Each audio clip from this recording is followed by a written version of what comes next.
And to get us started, I also have a poll for you to take quickly.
I got a few more people waiting to answer.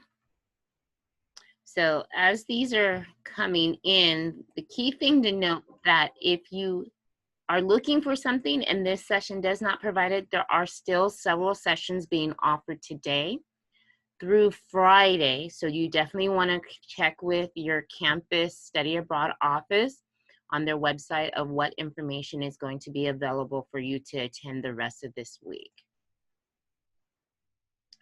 So connecting with professional goals. So that's a biggie. So hopefully that this session, for those who are looking to actually be doing the JET program, you get what you need out of this. And so I am going to turn it over to Grant and Kai to just talk about the JET program.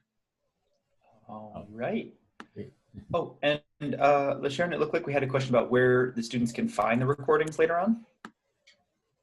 So you want to touch base with your study abroad office. Each campus will have a different place in which this information will be housed. Okay, great. Cool, then Grant, you want to start? Okay, great. Thanks, Kai. So welcome everybody. I'm glad to see so many people here interested in the JET program. My name is Grant Minagawa, and I'm the JET program coordinator at the Consulate General of Japan in Los Angeles. And Kai is the JET program coordinator at the Consulate General of Japan in San Francisco. And so we both represent different parts of the state, different consulates in the state. And we're here to talk to you about the JET program. So I'm gonna go ahead and get started. We have a lot of information to cover. I'm just gonna share my screen and then we'll go right into, I think we'll do our introductions on the next slide. But anyway, basically, so this is the presentation on the JET program. So today we're going to tell you a little bit about like the overview of the program, the positions, some of the background information, how to apply, all of that sort of thing. And we'll try to save some time for questions at the end. Okay. Yeah, and I'll say if folks do want to ask questions in the chat, Grant will be leading the presentation, but I'll be here to answer those questions, as well as bring up good questions if we do want to answer them live. So a little bit of information about us. So like I said, my name is Grant Minagawa, and I'm the JET program coordinator at the Consulate General of Japan in Los Angeles. And I'm originally from Hawaii. I was on the JET program in Okinawa Prefecture from 2010 to 2014.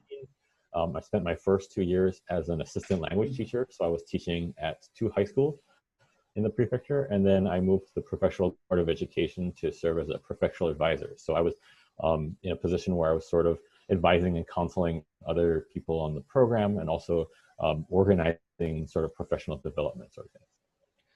Yeah, and my name is Kai. I was in Kyoto Prefecture first, and then I actually transferred to a different area called Niigata Prefecture in northern Japan. Transfers are rare on the program, but if folks have questions, I'll be happy to answer those. And I was not a teacher on the program. I was what we call Coordinator for International Relations, which is a position where you translate, interpret, use Japanese language skills, which we'll talk about a bit later. But yeah, very excited to have everybody here. Great. So first of all, some background information about the program. So JET stands for Japan Exchange and Teaching Program. It's Japanese government-sponsored program, one of the world's largest English teaching programs. It was founded in 1987, so it's more than 30 years old. Currently, there are more than 5,000 people on the program, representing more than 50 countries in all 47 prefectures in Japan. And a big sort of emphasis that we have is, I think many times when people hear JET, they think, oh, it's that program where you teach English in Japan. And that's true, but we also want to really emphasize that there is an exchange component as well. So you are going to live and work in a foreign country. You're serving as sort of like a cultural ambassador, right? So you're representing the US, representing California, the University of California, whichever campus it might be. And also, everything that sort of has to do with your identity, whether it's your ethnic identity or your national identity or what have you. And you're in the community interacting with locals, your students and also just people in the community, and you're having this one-on-one interaction, which we call grassroots internationalization. And that's a very important part of our program. And so just to clarify, the JET program is a paid full-time job. It's not a study abroad. So we'll get into more details about that later, but it's not a volunteer program either. It's not like Peace Corps or those other programs. It is a paid full-time job. So the expectation is a little bit different here, right? You're not worrying about like exams, credits transferring back. You're not paying for it because it's a job. We're paying you, but then you're also responsible in turn for your students, for your classes, working with your teachers, things like that. So. But very similar to a study abroad, there is a very strong emphasis. There's a really, big exchange component and immersion component, and maybe even more so than a study abroad because you're living and working in a local community. You're not part of a big international cohort in a big university town, right? You might be one of a few, or maybe the only foreign person living in your small local community. And it's a great, like any study abroad too, it's a great opportunity for personal and professional growth and development, stuff like that. So the positions, there are two positions on the JET program. The first position is an ALT, or an assistant language teacher. And so most JETs are ALTs. The vast majority of JETs go on the program as ALTs, and you work in mostly public schools, but there are some ALTs who work in private schools. K-12 range, so elementary, junior high, senior high school. Some JETs are based at one school, some JETs are based as many as like 15 or 20 schools, but the average seems to be somewhere between like maybe 2 to 5, so maybe a main school and a visiting school, or a couple of different visiting schools. And so, there's different combinations here, but basically, you work in the schools. So what does an ALT do? So like the name implies, an assistant language teacher, you're assisting a Japanese teacher of English with their classes. So you're there to, you're there to lesson plan, you're in the classroom with them, but mostly, you're serving, again, that role of being an international, an ambassador, a cultural ambassador, motivating the students, exposing them to different cultures, different languages, different things, and sort of inspiring students to want to learn about more about other countries and other cultures. So, and then so you might be, in addition to that, you might be working on exams, you might be helping students prepare for study abroad, if they're doing speech contests, if they're applying for universities, or taking like English proficiency tests, lots of different things you could be doing. But basically, it depends on the number of schools you have, the level of the schools you have, and the relationship that you have with your JTEs. Also, there's lots of opportunities to get involved outside of school. Outside of the classroom.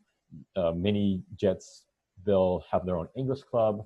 Some JETs play, some ALTs play sports with their students outside of, during after-school activities. Some JETs eat lunch with their students, especially if they're teaching at elementary or junior high. And some JETs help the students like clean the school. And there's lots of many other things, but basically there's all of these opportunities to sort of enrich your experience, give the students a chance to get to know you, make a deeper connection here. So I'll let Kai talk about CIR. Oh, right. So for the CIR position, which again, that's what I was doing on the program, stands for Coordinator for International Relations. And only about 10% of JETs are CIRs. Actually, from the US, only about 5% of JETs are going to be CIRs. So it's a pretty rare position. That said, as a CIR, you work in a local government office utilizing your Japanese language. The real big difference here being that for anyone applying to the ALT position, the assistant language teacher position, you don't need any Japanese at all. We send plenty of people every year with almost no Japanese, begins and ends at konnichiwa type of thing. With the CIR position, you do have to have very strong Japanese. If any of you who are thinking about applying to CIR or studying Japanese know about the JLPT, the Japanese Language Proficiency Test, if you know about that, you should be at about N1 or N2 level, the two highest levels, basically functionally fluent in Japanese before you think about applying to the CIR position. And Grant, if you can go to the next slide. So one of the cool things about being the CIR is that with an assistant language teacher, you know that you're going to be teaching, you know that you're going to be working as an English language teacher, pretty much whatever age, whatever location you teach at. With the CIR position, there's a lot of variation in the duties. There's a lot of variation in the work you do. You could translate, you could interpret, you could create newsletters, planning cultural events. I did presentations on the Olympics. I did presentations on to my local community about America, Civil War history or the NBA, a variety of things. You can also help with sister city associations, receiving international guests. Our prefectures had people coming in from Vietnam for business who I would tour around and then interpret for. We had people from Al Jazeera come in to interview our governor, which I was able to interpret for. And even as a CIR, just like an ALT, you might spend some time teaching English as well. So as a former CIR, one of the coolest things about the position is all of the duties up there I got to do. And it gave me a really wide work experience kind of to build my next career step off of. And especially if you want to use your Japanese professionally, you have high level Japanese already, I do really think it's a wonderful position for a lot of folks. And I'll turn it back over to Grant. Okay, great. So next, just some basic information about the workplace. So on the program, if you're accepted to the program, you're actually employed by a contracting organization. So it's either a local board of education or a city office or a professional office or something like that. And so you're directly employed by them. The JET contract for the 2021-2022 year will be a 10-month contract period. And so we'll get a little bit more into the details of that later. And sometime during that first year, you'll be asked by your contracting organization, provided that it's mutually agreed upon, they will offer in an extension of 12 months or another year. And so you can renew that, and then in the next year, again, up to a maximum of 5 years on the program. But again, we'll get into those details a little bit more later. Typically, JETs work about 7 hours a day, 5 days a week, so about 35 hours. Hours depend a little bit on the office or the school or what the expectation for you is. But the contract does have build in at least 10 days of paid vacation, and you have Japanese national holidays off. So it's sort of different from Western holidays. Of course, you're not going to get American Thanksgiving, Christmas, those sorts of things, but instead you'll get like the coming of age day or respect for the elderly day or Golden Week or things like that. So it's a different set of holidays. So as you can see here, the pay does go up the longer you stay on the program. If you think of this as about 100 yen to the dollar, then we're looking at about $2,800 per month for the first year, which may not sound like all that much, especially for those of you who are in Southern California or in the Bay Area, probably that's very, very little, maybe not even enough to survive on. But in Japan, the cost of living is a lot lower. So just to give you an example, just from talking to many people, it seems like many JETs pay somewhere between $400 and $600 a month for rent. And that's one of your biggest costs. So I think it's about half, if not more than, or less than half of what you would spend on rent here, especially in Southern California. And so, there's a lot of opportunities to save money. This is actually, I think, some of it, depending on where you're at in this pay scale, but you actually might be getting paid more than some of the JTs that you work with. And so it's a great opportunity to save money. You can pay back student loans, you can travel around Japan. And then also, in addition to that, the program does include your transportation to and from Japan. So if you're applying through the Los Angeles consulate, then you apply from LA, you depart from LAX. If you apply through the San Francisco consulate, it's San Francisco. But basically from California to Japan, to Tokyo, and then there's an orientation there. then from there, however you get to your contracting organization, whether it's by plane or bus or train or whatever. And then you're also enrolled in Japanese health insurance, so it's very good coverage. So information about your living situations now. So I didn't actually mention it before. I usually have already mentioned it several times by now, but basically something that Jets say all the time is every situation is different. And so, if you look back to our earlier slides, like the role of the CIR is very, very different depending on where you're placed. You could get 1 to 15 or 20 schools. You could get elementary, junior high, high school. And so with living situations as well, you could be in Tokyo, you could be on a mountaintop, in a rice field, on an island. There's so many different sort of positions or sort of possible placements that are out there. And sort of, so what we're going to talk about next is urban versus a comparison of urban versus rural situations. And these are sort of a little bit more extremes. So I think most people will probably fall somewhere in the middle between these two. But just to give you sort of a sample, if you're placed in a rural placement, you'll find that housing is larger and cheaper. You may be paying a lot less for rent. You may have teacher housing, teacher dormitory, or in some cases I've heard of Jets actually living in a house that the Board of Education owns.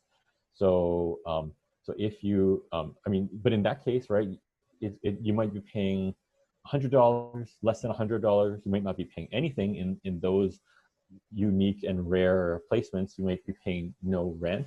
But in the trade-off is maybe you don't get a choice, right? There's nowhere else to live. There's not a lot of options in a small little town. Easier to save money because maybe there's nowhere to spend it. Of course, nowadays you have Amazon and whatever, so you can spend your money online. But maybe there's no shops around, so there's not as much temptation to spend your money, or there's not as many restaurants or bars around, so there's not that temptation there. Some people feel that living in a rural area is like the real Japan, or it's like what they imagined it to be like when they first heard of it. And again, living in a place where there's few, or maybe you're the only foreign person living there, you're sort of like a local celebrity. Everybody knows who you are. Everybody knows what you're doing, where you live, those sort of things. You get invited to stuff, and you really become part of the community. And also, if there's not very many foreigners around, then maybe you do kind of really need to learn more Japanese if you want to have a social life. On the other hand, if you live in an urban placement, you'll meet many people who are familiar with foreigners. Maybe you'll meet a lot of people that want to practice their English, or maybe you'll have a big network of Jets. And so maybe you'll have a much stronger support system than somebody who was placed in a rural area.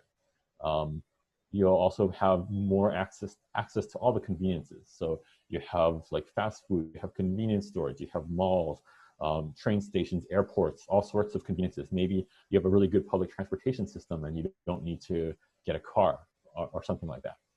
So there's sort of like a trade-off there, right? Pros and cons. So in terms of placements, most Jets get placed in smaller cities or towns. Not as many people get placed in the larger urban areas. You can request up to 3 locations in the application, whether they're regions like Kansai, or Tohoku, or Kyushu. You can request individual prefectures, or you can request cities. I would recommend against requesting cities, being really specific in terms of your placement. Just know that requests aren't guaranteed. There's so many different factors that go into placement requests. So, just keep an open mind, do your research on different areas of Japan. There's lots of really interesting places to discover. I'm also going to jump in here and say to everyone, I'm going to share a document now, which has all of our placements listed out. So you can see where people do go in the program. One thing that happens a lot when people make placement requests is that people tend to request the popular places or places that maybe don't have a lot of Jets. So if you're looking to, up your chances of getting a certain location, using this document will be able to help you kind of figure out, oh, I shouldn't request Kanagawa because there's 3 Jets there. Maybe I'll request Aomori because there's like 100. So I'm going to share that now to everybody. And I'm going to go back. Another thing I think that's worth noting here is that, you might get placed somewhere that you've never heard of, but many people, like, they go to these rural communities, and they find that people are really warm and welcoming, and they really kind of fall in love with all the unique little things that make their placement really special, and it sort of becomes like a second hometown, some place that you'll come back to every time you come back to Japan, because you know, once you're done with the program, everybody, you know, you're always going to go back to Tokyo or Osaka or something because you have to transfer through those places.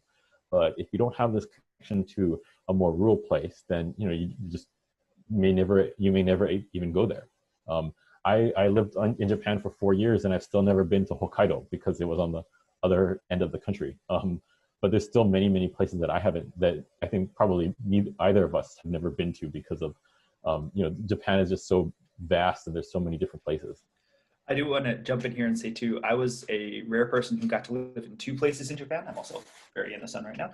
I was a rare person to live in 2 places in Japan, and my first location was Kyoto, which a lot of people think is like one of the best hits you can get when you go there. You know, it's a cultural capital. It's got a lot of really wonderful things. And then I transferred to a place called Niigata Prefecture, which is in northern Japan. I'd never heard of it. My Japanese friends had never really knew too much about it, and it became by far my favorite spot in the country. So whatever placement you do end up getting on the program, I think there's a lot to love. Like Grant said, there's a lot to love no matter where you go. And honestly, some of the fun of getting a place you've never heard of before is that you're literally starting from zero in terms of what you can discover, what you can find out, because you do go in with no preconceived notions. Also, everyone should request Niigata Prefecture. It is my favorite prefecture. It's the best. Grant probably likes Okinawa, but... Well, I didn't request Okinawa. I actually did request Niigata because my family is from there. But yeah. But everyone loves Niigata. Yeah. So you know, even if you request a small agricultural prefecture, you might not necessarily get it. So do your research and yeah, be open-minded about where you could go, because I didn't request Okinawa, but it's probably one of the top places that get requested just because. You know, like there were a lot of people that were in my prefecture who had been born in Okinawa because they were born on base.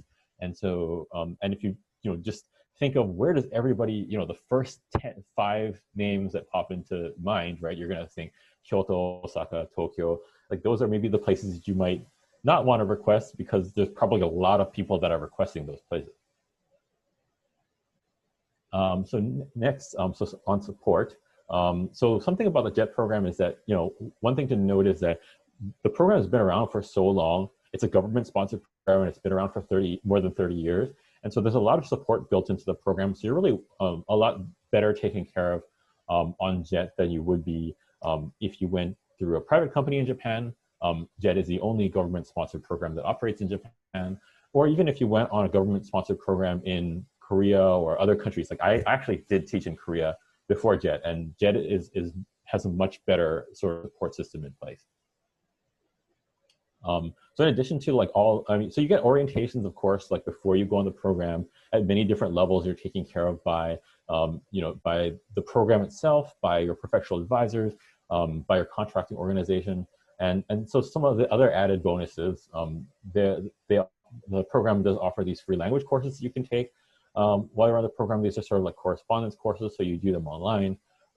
But it's a great sort of way to sort of structure your studies, because you're not just, you know, if you've already studied abroad, or if you're thinking of studying abroad, or you've visited lots of other countries, you'll know that you don't just go there and absorb everything like a sponge, right? You do kind of need some structure, or at least most people don't. And so you do need some kind of structure in order to kind of keep on top of your studies. So this is a great way of doing that.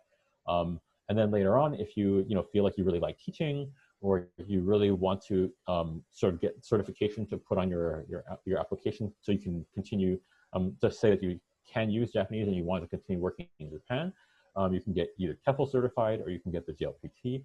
And these are grants that the program offers where you get reimbursed for the cost. Also, there's AJET. So I'm going to actually let Kai talk about this, I think, if that's all right, because we didn't actually have it in Okinawa, so go ahead.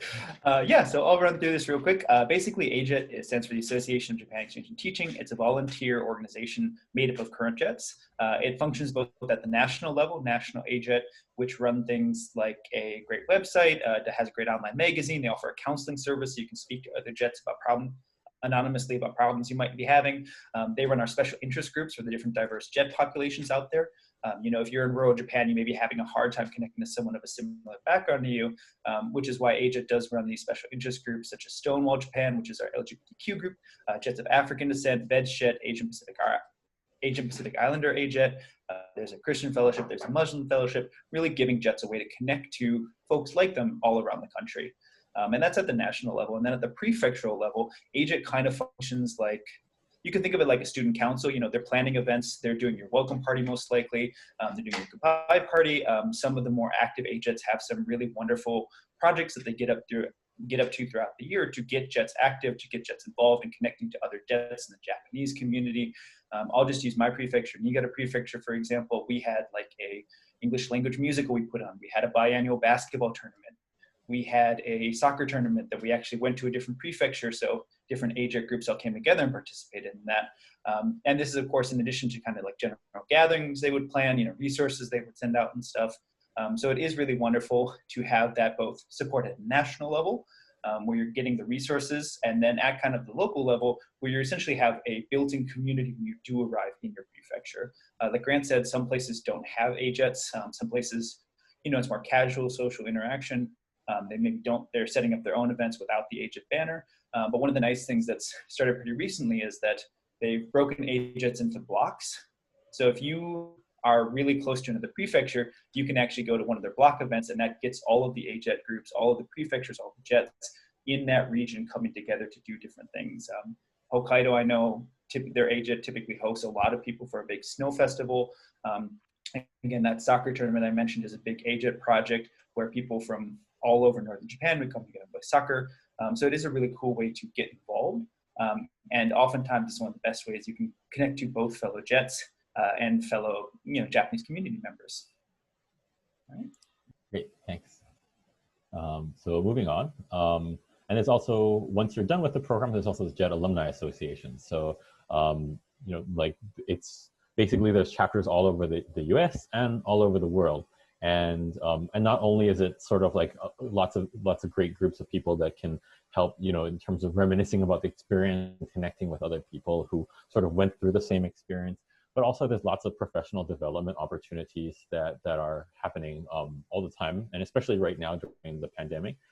There are a lot of professional development opportunities that are happening at the national level as well. So just to give you an idea, remember there's been more than 30 years of the program, so after 30-something years, there are more than 70,000 people who have gone through the program, representing more than 75 countries. So there's a lot of, it's a really, really big network all over the world and all over the country as well.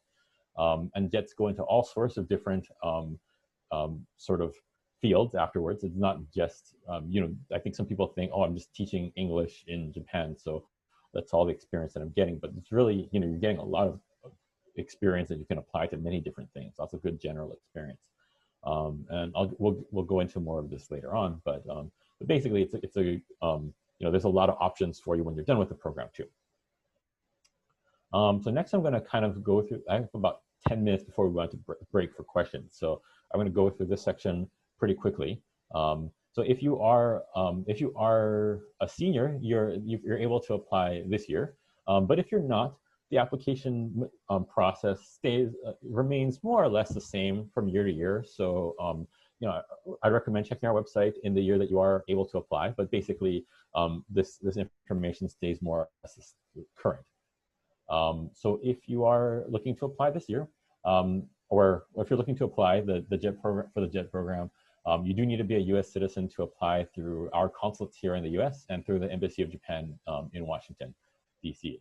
So if you're not a U.S. citizen, there are at least, I mean, there are like 50-something other countries where that take JET applicants and participants. So you just have to apply from the country of your citizenship. So I think I have the link here. I'm just going to drop a link here into the chat, and this is for this is a website with all of the embassies of Japan and consulates of Japan in all different countries. So you find your Embassy of Japan, and you can find the application instructions there. Might be a different timeline, might be different procedure. Everything going forward applies to American.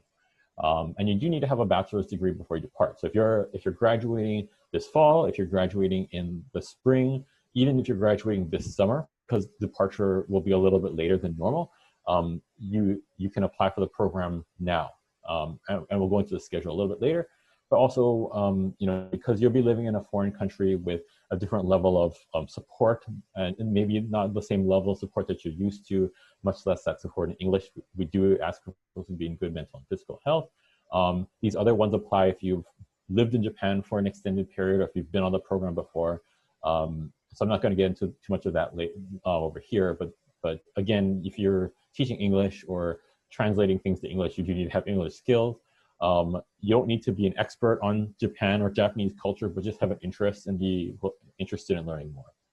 And also for a CIR, you do need to have the Japanese language ability. Oh, just to hop in on the Japanese language thing for the CIR position, we don't require any tests. You don't need to have the Japanese language proficiency test. I did not have it when I applied and was accepted. It is just a good idea to know where your Japanese language skills are. So if you're at like a very high level of Japanese, don't think that you need to take the JLPT to ensure that you are selected. Oh, yeah, great, thanks.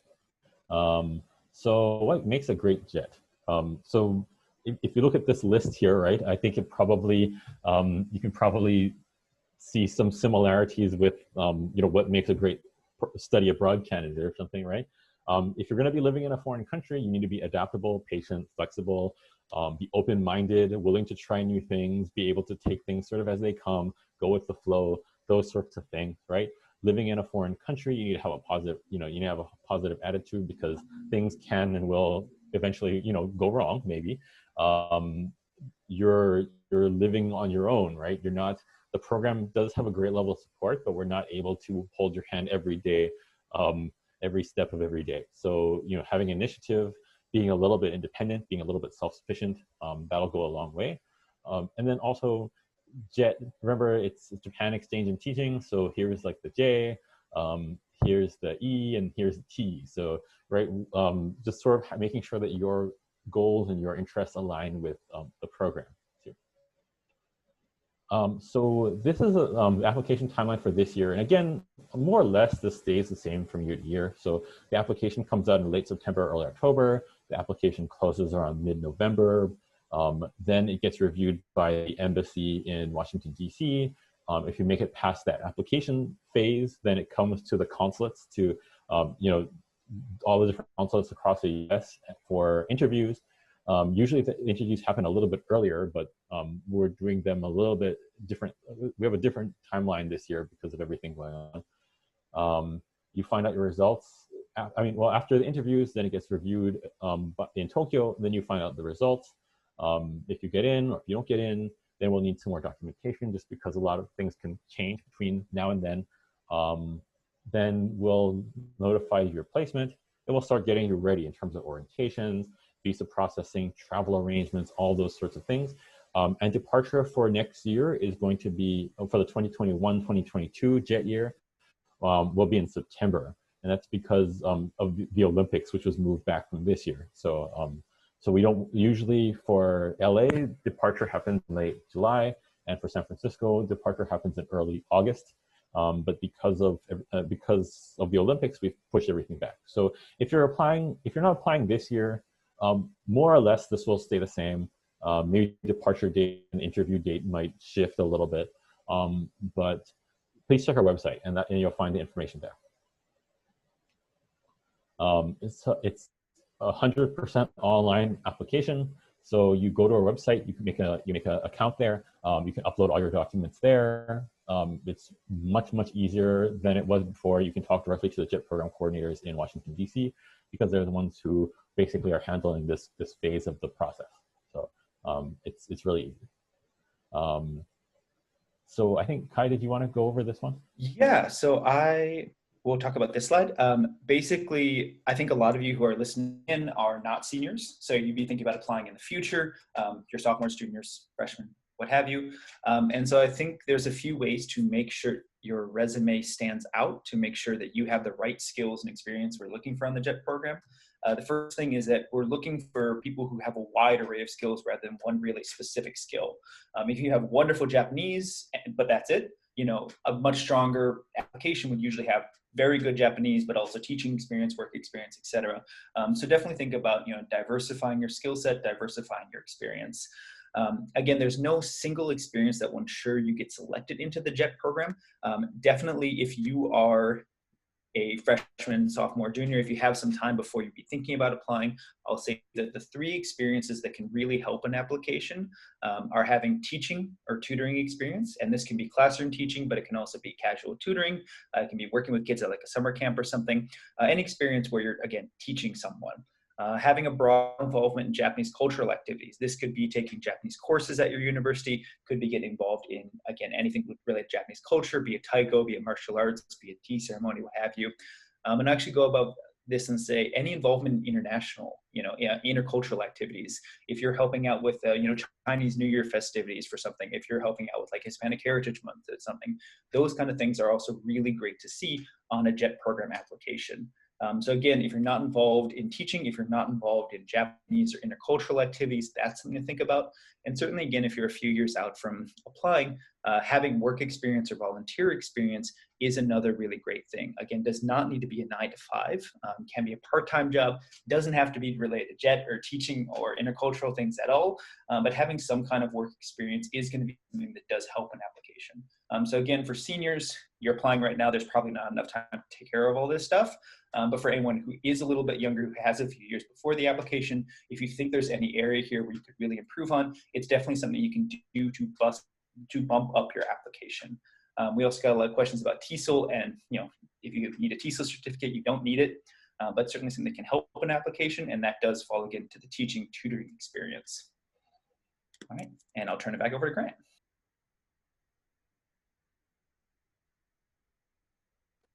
Thanks, Kai.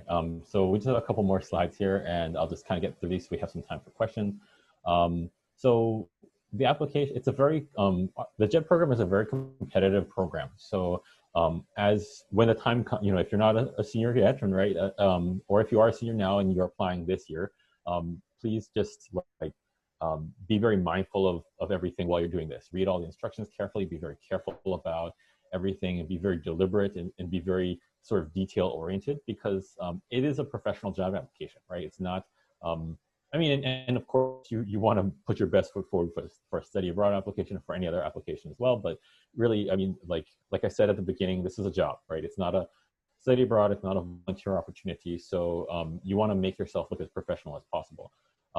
That means, like when you're scanning your documents, you don't like hold up their paper with like crinkles in the paper and your thumb is in the picture. And when you're taking a picture of your transcript, scan it. If at all possible, use a scanner. Spend a lot of, list all of your relevant experiences in as much detail as possible, but really pay attention to the essay, because that's the most important part of your application. That's the best place for you to showcase your originality, what makes you unique, what makes you a good fit for the program, what makes you a good fit for the position of ALT or CIR that you're applying to. Proofread your everything, but really spend a lot of time on the essay.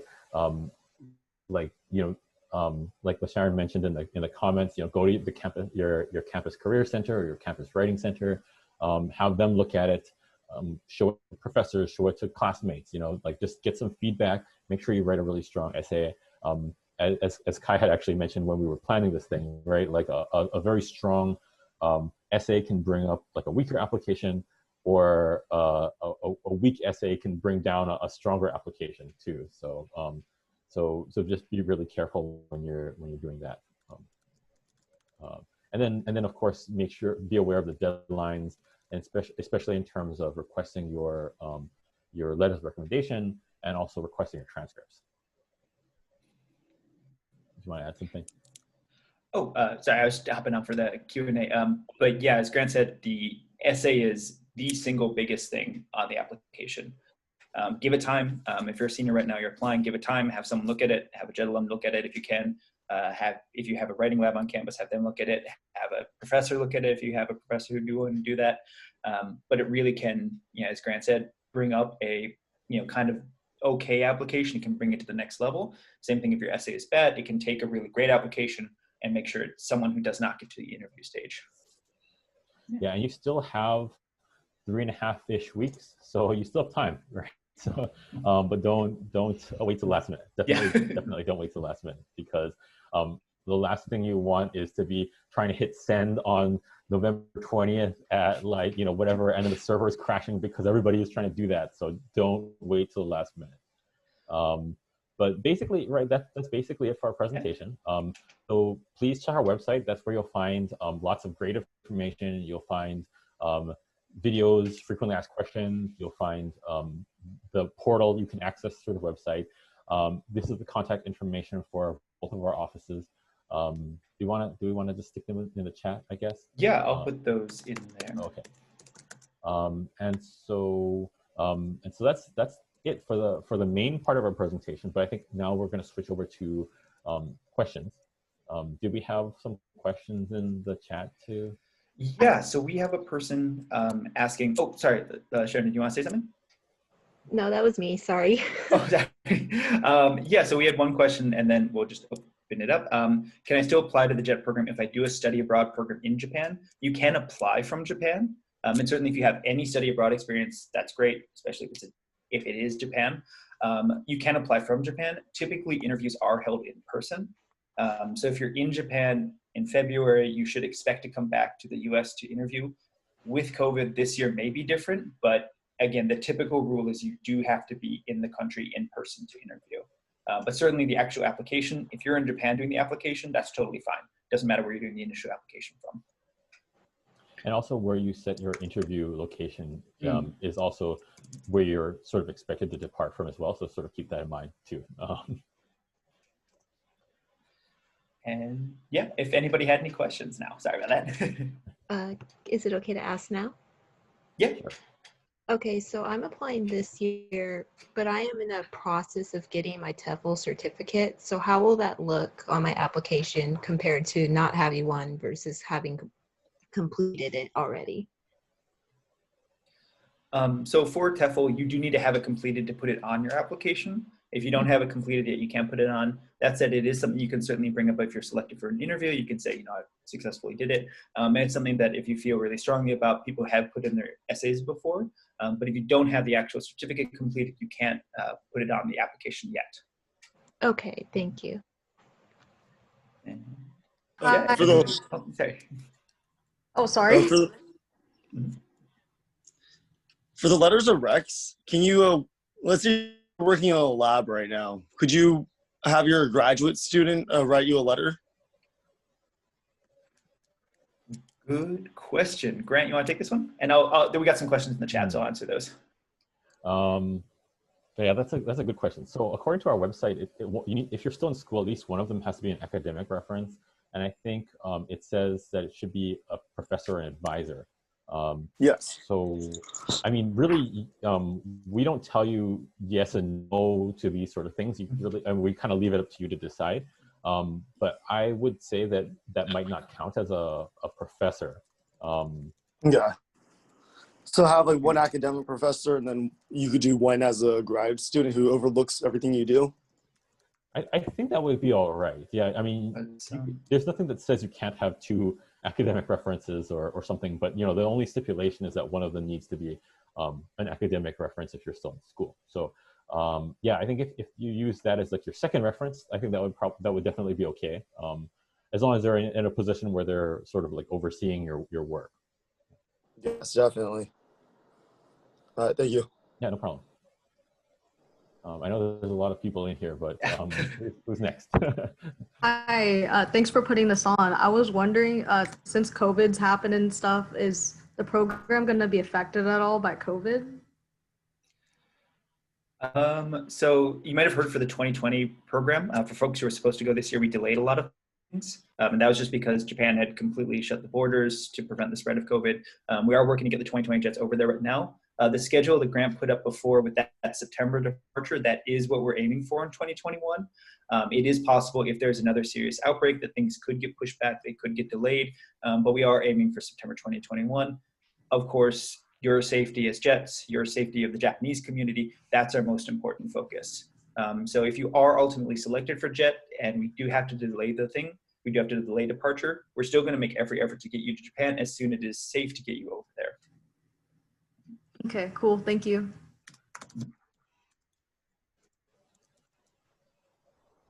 So, if last year's participants were pushed back, does that and we 2021 applicants or this year's applicants they also get selected? What happens if there's like too much staff? Then do we just double up, or do people get cut off, or? Well, okay. So yeah, so we did, as if you've been reading forums or Reddit or whatever, you'll know that yeah, we did allow some people who were accepted this year to defer to next year because of COVID. Whether or not that affects how many people are accepted, it's difficult to say because there are a lot of positions open right now. There are some people who have taken on an extra year, but people are still leaving the program when their time is up or when they feel like they're finished with their term. And we don't know what it'll look like in terms of how many, for example, alternates are going to go on the program or how many positions will remain open for the whole year. So it's very difficult to say. So we're not going to, unless the contracting organization wants to have people sort of double up, that's not something that we're going to force on them. So just as far as the number of positions, it really depends on a lot of different factors, but we probably will still see many people returning home next year. So it's difficult to say how that will affect selection and placement. And just to give an example, in regular years for San Francisco, we've sent as many as 130 and we've sent as few as 80. So even in regular years, we have a huge variation in the number of jets who are accepted onto the program. That said, like Grant said, we have a lot of open positions. So I think a lot of people are concerned, since folks did defer, if it's going to accept acceptance rates. And I don't think it's going to have as huge an impact as anyone is thinking. Even again, in regular years, sometimes we send a lot of jets. Sometimes, for whatever reason, we don't send as many jets. So I would definitely think this is still going to be pretty much in line with the regular application year in terms of general acceptance rates. Okay, thank you. Mm-hmm. And I guess since Kai brought up the numbers, just between our two consulates in San Francisco and Los Angeles, I know that we do. Both of us do also cover an extra state as well, but our numbers are very, very high considering the rest of the country. Like Kai said, 80 to 130 in LA. We've sent 120, 160. So there's a lot of people that depart from California. So of course, there's lots of applicants as well, but proportionally to the rest of the country, there's a lot of people that depart from California. While you are answering the last few questions, I'm going to launch the last poll. Okay, sure. Hi. Yes. Sorry. Go ahead. Hi. I had a couple of questions. I don't remember because I was TEFL certified in 2017. I imagine I would have to do the certification again, but I wasn't sure. How long does that last? That's a good thing to check, actually, probably with the place you got certified from. I know the JLPT does have an expiration date. I'm not certain if TEFL certification has expiration date. So I checked the application guidelines on the JET portal and then also the place you got your TEFL certification from to see if there is a 5 or 10 year limit that you'd have to renew it. Okay, definitely. My second question, you mentioned, looking professional, having a professional stance about yourself. How important exactly are, I guess you could call them looks would be in this program? For example, I have gauged ears and a nose piercing. So I'm wondering how would that affect my certification, if at all? Would they care? Does that matter too much?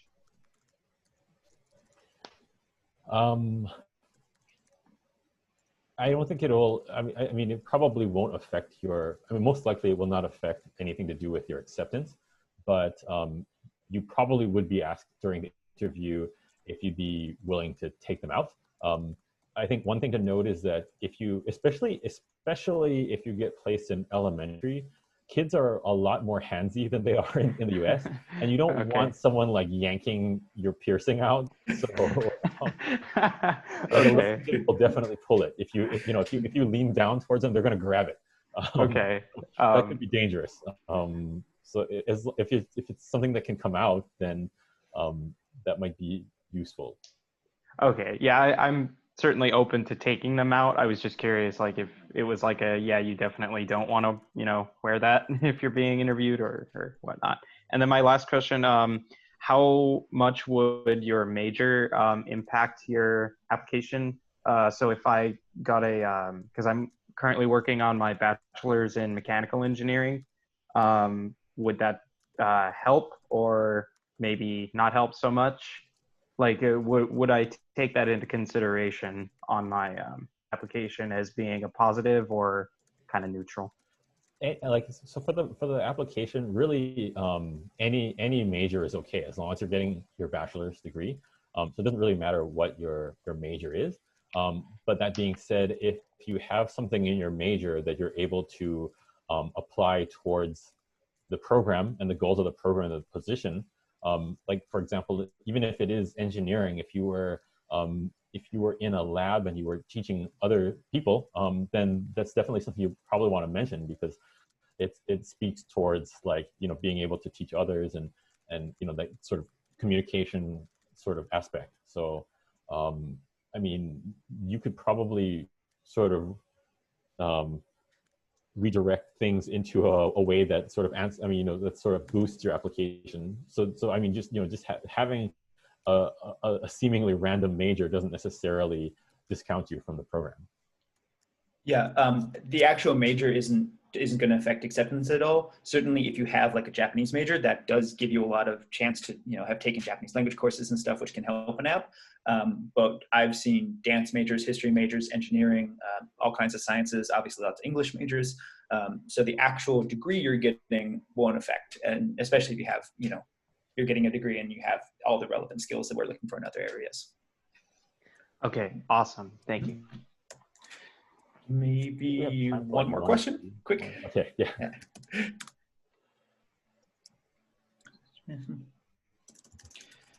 Or no more questions, cool. Any other questions? Last call. Okay, well, if that's the case, then that's totally fine. Again, if you have any questions for us later, please feel free to email us. Those emails that we have on the screen here go directly to us. I'm in LA and Kai is in San Francisco. So if you have any questions, please feel free to reach out to us. And also please feel free to check our website. I know you do need to get to a next session, so we'll end it here. But thank you so much for coming today, and we hope to see you at interviews perhaps in the next year or next few years. Thank you. Yeah, thank you all for coming. I will be sending a follow-up email with this with their contact information for anyone who did not get it. So thank you all for joining us today. All right, bye everybody.